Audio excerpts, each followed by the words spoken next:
Hello, today we're going to talk about a really hot topic at the moment, that's Xinjiang and its cotton, so stick around. Welcome back to the Barrett channel and welcome to another video. My name's Lee and I run this channel with my son Ollie. We cover travel and food, we cover technology, and we also do opinion pieces. As I said earlier, today we're going to talk about the hot topic of cotton and Xinjiang. So to start with, at the beginning of this week, on the 22nd of March, the EU, the US and I believe Canada imposed sanctions on a number of Chinese officials over alleged abuses of the Uyghur people in the Xinjiang region of China. It is interesting to note that although they are part of the Five Eyes, Australia and New Zealand didn't impose any sanctions, but did welcome the sanctions that were levied by the US, Europe and Canada. So there are two organisations involved in this cotton issue with Xinjiang, and both those organisations claim to be independent, but I don't believe they are independent. So the first one is the New Lines Institute, who wrote a report about forced labour in the cotton industry. And that report was written by Adrian Zenz, and Adrian Zenz seems to be held as a Xinjiang expert by Western media, although nothing he's ever produced has ever been peer reviewed. And he's only ever visited Xinjiang some years ago for a very short period of time, I believe 2 or 3 weeks on holiday. Then the other organisation involved, BCI, the Better Cotton Initiative. Again, they claim to be independent, but after doing a bit of digging, you can see from this annual report or from their website that they are actually get some of their funding from USAID. And if you then go on to USAID and have a look through what they're about, they say there is an independent federal government agency headquartered in Washington, D.C., receives overall foreign policy guidance from the Secretary of State, is the US government's lead international development and humanitarian assistance agency, and an essential component of US foreign policy and national security. Now, I'm not suggesting anything here, but it could very much be that the US government, through USAID, have had some influence over the decision of BCI to withdraw the licenses for Xinjiang cotton producers. So how does BCI fit into all this? Well, BCI, the organisation that issues licenses for cotton growers. And if the cotton growers don't have the license, then the manufacturers won't buy cotton from that source. So what actually happened is BCI stopped issuing licenses to companies in Xinjiang, and therefore manufacturers stopped buying from producers in Xinjiang. And also the US put a total ban on any cotton imports from Xinjiang. So due to what BCI put on their website, many retailers, including names like H&M and Nike, issued statements on their website saying that they either didn't or they wouldn't use Xinjiang cotton because they were concerned about these human rights abuses against Uyghurs in the Xinjiang region.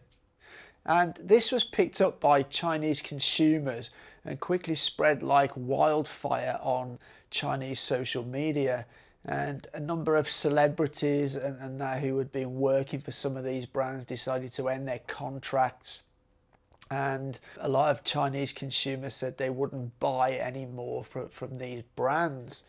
And what I think is really a bit crazy about this, these companies issue statements seemingly just off what they read from the BCI. So due to the statements of BCI, a number of apparel and clothing retailers decided to put statements on their website stating they would not or they do not buy cotton from the Xinjiang region. And this caused a backlash with Chinese consumers who started to boycott those brands, stopped buying merchandise from them. In fact, H&M was delisted from a number of e-commerce sites in China. and also Nike has been affected by this as well as other brands. And I think they were a bit unwise to put these statements on their websites based on the information off BCI. I think what would have been a more sensible move if they'd have actually done their own audits and their own due diligence and actually audited the factories that they used to make sure that this practice wasn't happening. And a retailer who was very smart and actually did this was Skechers. And we can now have a look and see what Skechers have said on their website. So here you can see the statement from Skechers. Now Skechers mention a report that was published by ASPI. Now ASPI are the Australian Strategic Policy Institute. They're also claimed to be independent, but they're not. They receive funding from the US industrial military complex from companies like Raytheon and Lockheed Martin, weapons manufacturers. And Skechers were concerned about the report because it was talking about the forced labour of Uyghurs. And interestingly, if you read the report, and I'll just highlight these parts, Skechers promptly contacted senior management at Luzhou. And Luzhou confirmed that members of the Uyghur ethnic minority comprise a portion of its workforce, but they are employed on the same terms and conditions as all other factory employees, and in particular with respect to working conditions, pay, promotions, etc. It was also confirmed that all workers, including those from the Uyghur ethnic minority, are free to leave if they no longer wanted to work at Luzhou. They then went on to say, Skechers has conducted 2 additional audits of Luzhou, including an unannounced audit in June 2020, specifically directed to investigating the ASPI allegations, and another audit in November 2020. Neither of these audits revealed any indications of the use of forced labour, either of Uyghurs or any other ethnic religions or groups. Nor did the audits raise any other concerns about general labour conditions. So personally, I think what Skechers did was a very smart move. Instead of relying on information from other sources, they went and checked for themselves to see what was happening.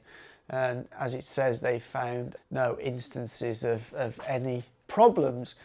Interestingly, today, the 26th of March, the BCI Shanghai office, they've also come out and made a statement saying in the last 8 years they've also found no incidents of forced labour in the Xinjiang cotton industry. I also think it will be a great opportunity for some Chinese clothing companies to have a campaign saying that our garments are proudly made from Xinjiang cotton. So I hope that gives you a bit more of an overview and an insight into this cotton situation in Xinjiang and why it's happened and what's happened. If anything new comes to light, my opinion might change, but right now that is my opinion on it. So as always, for now, take care.